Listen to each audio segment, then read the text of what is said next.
ప్రజాస్వామ్య స్ఫూర్తి ఇంగ్లాండ్లో ఉంది కానీ భారతదేశంలో లేదు, ఆంధ్రప్రదేశ్లో లేదు, తెలంగాణలో కూడా లేదు. ఆంధ్రప్రదేశ్లో 6 గ్యారంటీలు అమలు చేయని బీజేపీ, టీడీపీ, జనసేన నిస్సిగ్గుగా పరిపాలిస్తున్నారు, రాజీనామా చేయట్లా, ఇంగ్లాండ్లో చేస్తున్నారు. తెలంగాణలో కూడా అదే పరిస్థితి. మోడీ ప్రధాని, ఈ ఎడ్యుకేషన్ మినిస్టర్ ప్రధాని కూడా ఎగ్జామ్లు లీక్ అవుతున్నాయి, అయినా రాజీనామా చేయట్లా. దేశంలో నాయకులు తమపై విమర్శలు వచ్చినప్పుడు హుందాగా ఆ పదవి నుండి దిగిపోవటం ముదావహం. వారు మెజారిటీ ప్రజల మనోభిష్టాన్ని, దేశ ప్రయోజనాలను దృష్టిలో పెట్టుకుని నిర్ణయాలు తీసుకోవటం గొప్ప విషయం. ఈ గొప్ప విషయాలు చేయని నికృష్టులు ఆంధ్రప్రదేశ్ ముఖ్యమంత్రిగా, తెలంగాణ ముఖ్యమంత్రిగా, దేశానికి ప్రధానిగా, హోమ్ మినిస్టర్లుగా, ఎడ్యుకేషన్ మినిస్టర్లుగా ఉన్నారు భారతదేశంలో. దేశంలో ఏర్పడిన ఆర్థిక పరిస్థితులు అస్థిరత కారణంగా ప్రజాదరణ కలిగిన నాయకులు ప్రధాని పదవి నుండి తొలగిపోవడం బ్రిటన్లో తరచుగా చోటు చేసుకుంటున్న ప్రజాస్వామ్య స్ఫూర్తి ఆంధ్రప్రదేశ్లో లేదు, తెలంగాణలో లేదు, ఇండియాలో లేదు. ప్రధాని కీర్ స్టార్మర్ 2 ఏళ్ల పదవీ కాలం ముగియకుండానే పదవి నుంచి తప్పుకున్నారు. సొంత లేబర్ పార్టీ ఎంపీల విశ్వాసం కోల్పోయాడు. గత 7 ఏళ్లలో 6వ ప్రధాని స్వచ్ఛందంగా పదవి నుంచి తప్పుకోవటం. బ్రిటన్లో నాయకత్వ మార్పు తరచుగా ఎందుకు జరుగుతుంది? గడిచిన 16 ఏళ్లలో 7 ప్రధానమంత్రులు మారటం విశేషం. గెలిచినా ఓడిపోయిన ఇంగ్లాండ్ ప్రధాని కీర్ స్టార్మర్ మే నెలలో జరిగిన స్థానిక ఎన్నికల్లో లేబర్ పార్టీకి ఘోరమైన ఫలితాలు వచ్చాయి.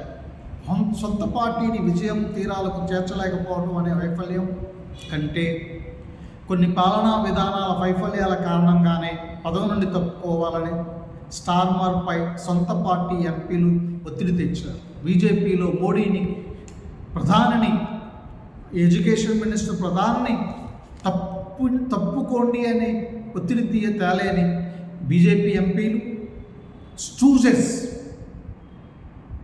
బీజేపీతో ఎన్డీఏ కూటమి, టీడీపీ, జనసేన పార్టీలు ఎందుకు మనకి బానిసలు? వీళ్ళు స్టూజెస్. బ్రిటన్లో ఆర్థిక పరిస్థితి అస్తవ్యస్తంగా ఉంది. నిత్యావసర వస్తువుల ధరలు అనూహ్యంగా పెరిగిపోతున్నాయి. ప్రజల ఆదాయం పెరగటం లేదు. జీడీపీ వృద్ధి శాతం 1% పెంచటం లేదు.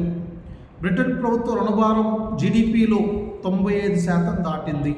అప్పులు 2.8 lakh crore పౌండ్స్కి చేరింది. దీనితో ప్రభుత్వానికి వచ్చే రాబడిలో అభివృద్ధి పనులకు ఖర్చు చేయడం కష్టమవుతుంది. ఎన్ని సుగుణాలున్నా రాజకీయాల్లో బంధుప్రీతికి, అశ్రిత పక్షపాతానికి తావు ఉండరాదు. కానీ స్టార్మర్ తన స్నేహితుడైన పీటర్ మండెల్సన్ను యుఎస్ రాయబారిగా నియమించాడు. అదే సమయంలో దేశ ఆర్థికాభివృద్ధి పడిపోవడం, మౌలిక సదుపాయాల విస్తరణ మందగించడం, గృహ నిర్మాణం చతికిల పడటం స్టార్మర్ మెడకు చుట్టుకున్నాయి. ఆ పదవిని చేపట్టే గ్రేటర్ మాంచెస్టర్ మాజీ మేయర్ ఆండీ బర్న్హామ్ నేతృత్వంలో బ్రిటన్ తన పూర్వ వైభవాన్ని సంతరించుకుంటుందా లేదా? బ్రిటన్లో 2వ ప్రధాని రాజకీయ పార్టీలలో నాయకుల కంటే పార్టీయే సుప్రీం అనే పంతా కొనసాగటమే ఇక్కడ చర్చనీయాంశం.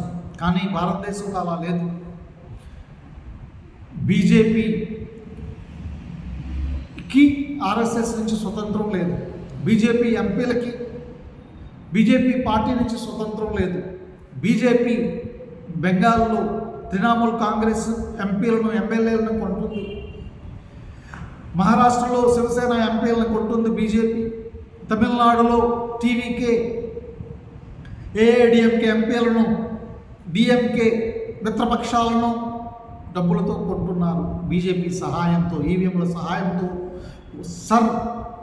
ఓటర్ లిస్టు సవరణతో గెలుస్తున్నారు. ప్రభుత్వాలను ఏర్పాటు చేస్తున్నారు. ప్రజల ఓటర్ల ప్రమేయం లేకుండా చేస్తున్నారు. ప్రజాస్వామ్య స్ఫూర్తికి తూట్లు పొడుస్తున్న ఈ పాత పార్టీలు, పాత నాయకులు మనకు అక్కర్లేదు. కాక్రోచ్ నాయకులు, డిఎన్ఏ ఇండియన్ పార్టీలు భారతదేశానికి, ఆంధ్రప్రదేశ్కు, తెలంగాణకి అవసరం. జేపీ ఇందిరాగాంధీని ఓడించారు. విపి సింగ్ రాజీవ్ గాంధీని ఓడించాడు. డాక్టర్ లోహియా సోషలిస్ట్, శరద్ యాదవ్, బోరగరత్నం, జావేద్ రజా భారతీయ పార్టీల డిఎన్ఏ పార్టీల మూడవ కూటమి నాయకులు పిలుపునిస్తున్నారు. డిగ్రీ చదివి 16 సంవత్సరాలు ఉద్యోగం పూర్తి చేసిన రైతులుగా వ్యవసాయం పూర్తి చేసిన, డిగ్రీ చదివి 16 సంవత్సరాలు వ్యవసాయం పూర్తి చేసిన, డిగ్రీ చదివి 16 సంవత్సరాలు సంసారం చేసిన మహిళలను కూడా ఆహ్వానిస్తున్న భారతీయ పార్టీల మూడవ కూటమి ఎల్జేడీ లోక్తాంత్రిక్ జనతా దళ్.